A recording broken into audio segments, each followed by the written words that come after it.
I grew up in a little town in Pennsylvania. It was a little steel mill town along the Allegheny River. And growing up there, if you didn't play sports, you were pretty much kind of a nobody. You've probably seen the movies like, Rudy and different ones about football players. But I was in music. That was my background. And it wasn't looked upon in that kind of a community as something that, that most guys strived for. They wanted to be big and muscular and known for their athletic ability. And so after I graduated high school, I worked in the steel mill there for about 3 years, trying to prove who I was, that I was good enough and big enough and tough enough.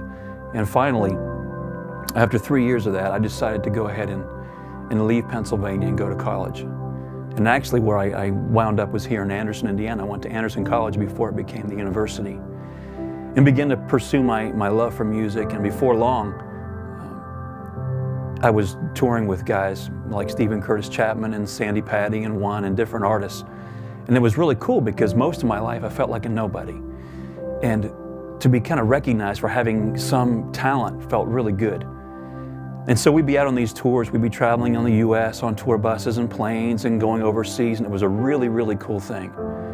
But what ended up happening was I began to get my worth and value from feeling like I had something to offer.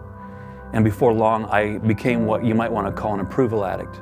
When I was on stage, I felt like somebody. And when I wasn't on stage, I began to feel like anybody. And if I was, off the road long enough, then I began to feel like nobody. And that's what kind of led to my own personal train wreck. The approval addiction really took its toll on me, and I began to need my worth and value to be filled by other people. About a year after my train wreck, God led me to a man who was a part of what we now call freedom communities. And it was really powerful for me because he walked with me. He didn't, judge me or shame me or try to fix me.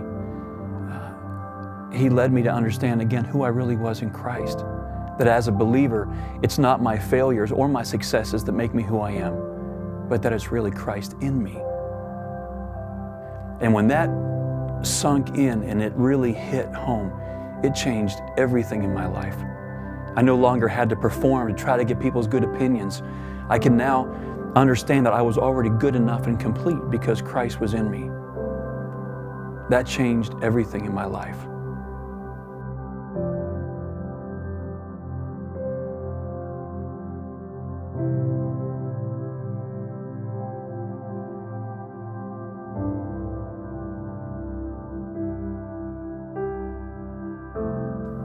My name is Brent, and this is my story.